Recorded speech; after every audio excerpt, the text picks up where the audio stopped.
You know, everyone, let me ask you something for a moment. When was the last time you truly paused and considered what it actually takes to cast a vote in this country? I mean, really thought about it. Not the campaign ads, not the catchy slogans, not whatever someone is tweeting at 2 in the morning, but the real mechanics of how an American citizen walks into a polling station and makes their voice count. Because right now, something is unfolding in Washington that many people haven't fully grasped yet. And to be honest with you, I've been following this situation closely for several weeks. The more details I learn, the more I realize this is one of those pivotal moments, the kind of moment where people need to pay attention, because the choices being made right now could shape the way elections operate in this country for decades. Now, look, on the surface, when people hear the phrase voter ID, the first reaction is usually, well, that sounds reasonable. Most people carry some kind of identification anyway. So what's the issue? And I understand why people feel that way. I truly do. But let me share something I learned years ago while sitting behind the desk in the Oval Office. In politics, the ideas that sound the simplest often carry the most complicated consequences. And this proposal has a long trail of implications behind it that most people haven't even noticed yet.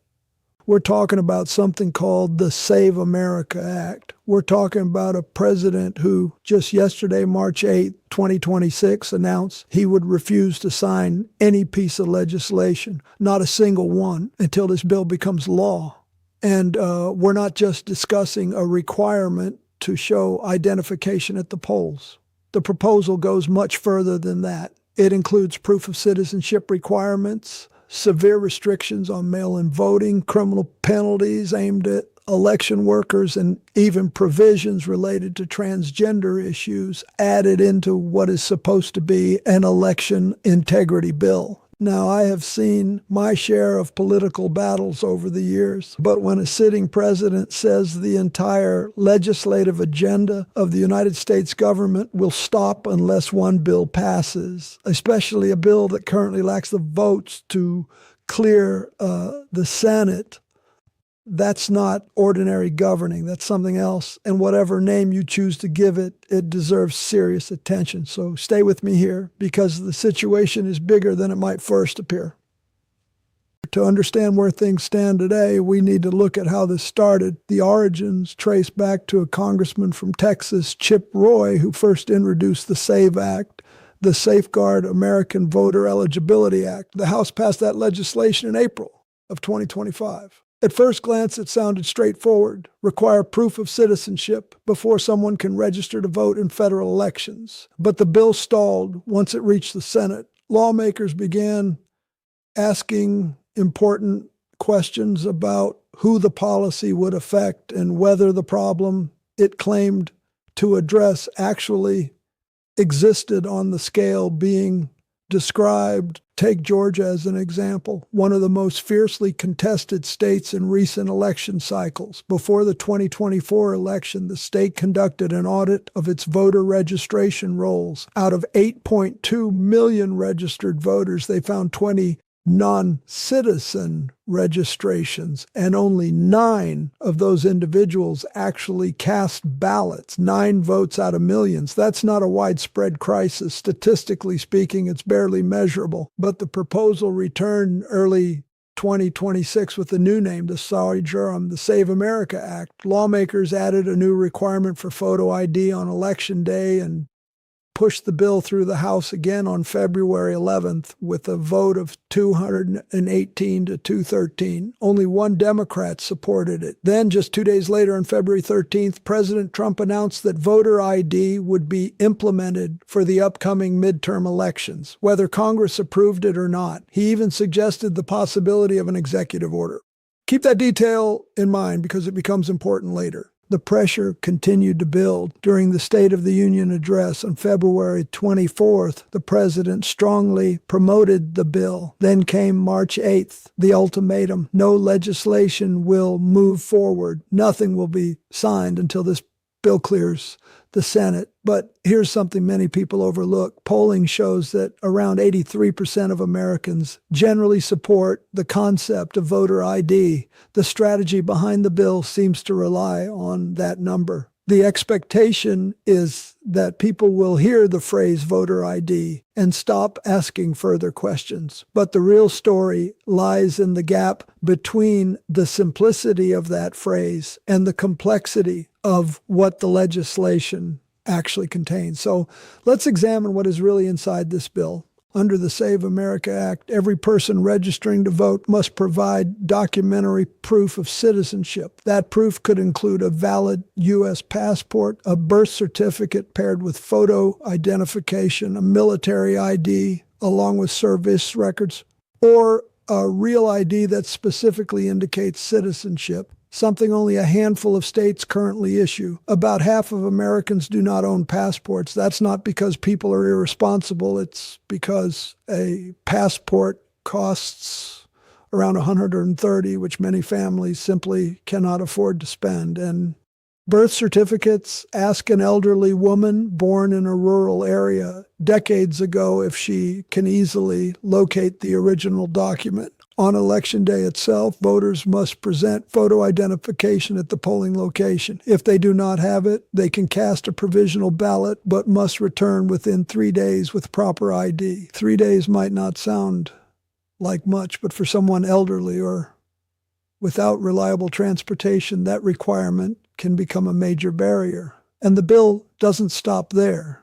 Mail-in voting would be largely eliminated, with limited exceptions only for military members, serious illness, or disability. Every state's voter rolls would also be cross-checked against the Department of Homeland Security's SAVE database. That system has previously flagged legitimate citizens incorrectly.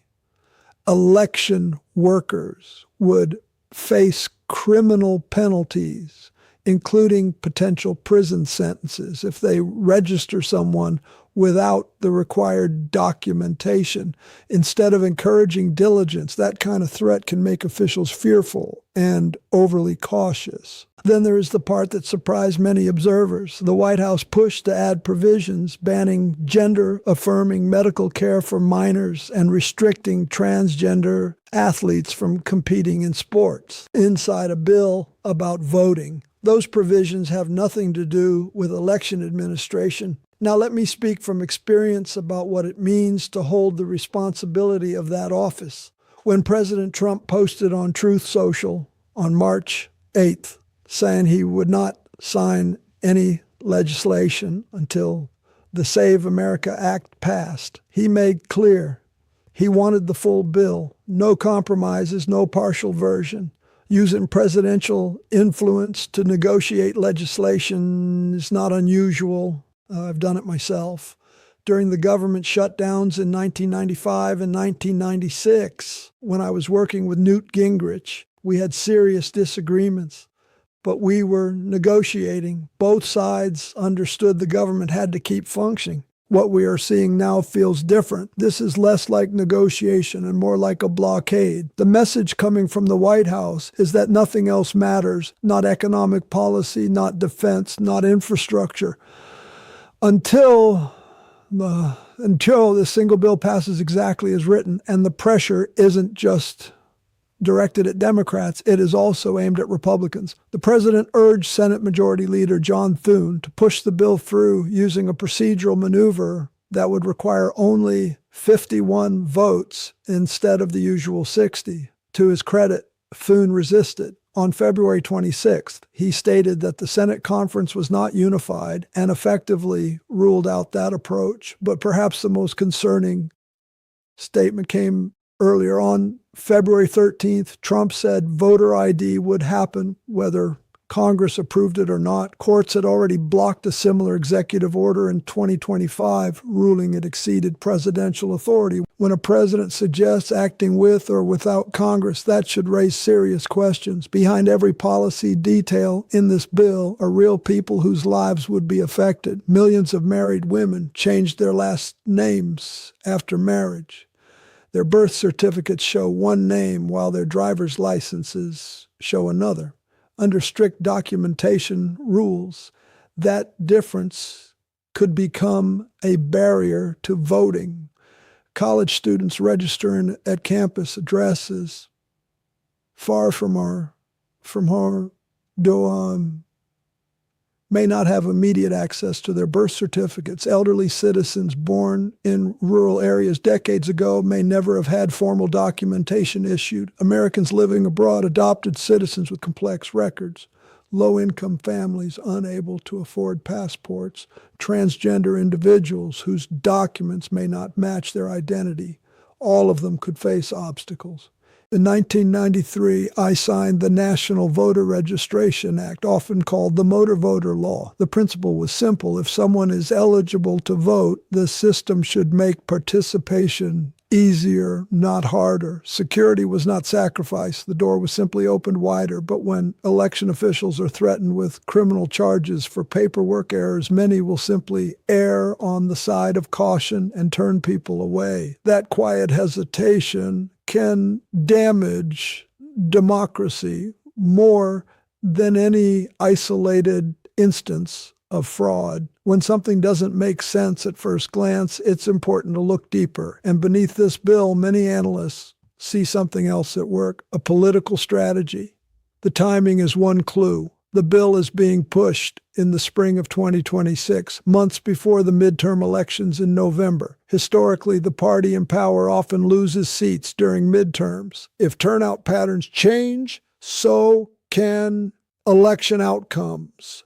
The ultimatum itself places pressure on senators who may be reluctant to support the bill. Adding unrelated provisions like transgender policies also has political effects, making it difficult for Democrats to support the legislation while energizing parts of the Republican base. Then there is the executive order threat. Even if courts strike it down again, the message to supporters is that the president is willing to act aggressively. Scholars of democratic systems often note a pattern when institutions begin to erode. A crisis is declared, institutions are blamed for blocking solutions, and extraordinary power is presented as the only fix. So what happens next? One possibility is that the Senate simply refuses to pass the bill. Without 60 votes, it stalls. If the president maintains his ultimatum, legislative paralysis could follow. Another possibility is that Senate rules change, or a procedural workaround allows passage with a simple majority. A third scenario involves an executive order mandating voter ID for the 2026 midterms, triggering court battles and confusion about election rules. The least likely scenario appears to be compromise, since the White House has rejected watered-down versions. In each case, the potential damage extends beyond one election cycle. Trust in elections erodes, institutional norms weaken, the balance between branches of government shifts. The right to vote is not just another political issue. It is the foundation that protects every other right: free speech, peaceful assembly, petitioning, government. All of those freedoms depend on citizens having a meaningful voice in elections. Election security is a legitimate goal. Thoughtful reforms are possible. But there is a clear difference between protecting elections and restricting participation.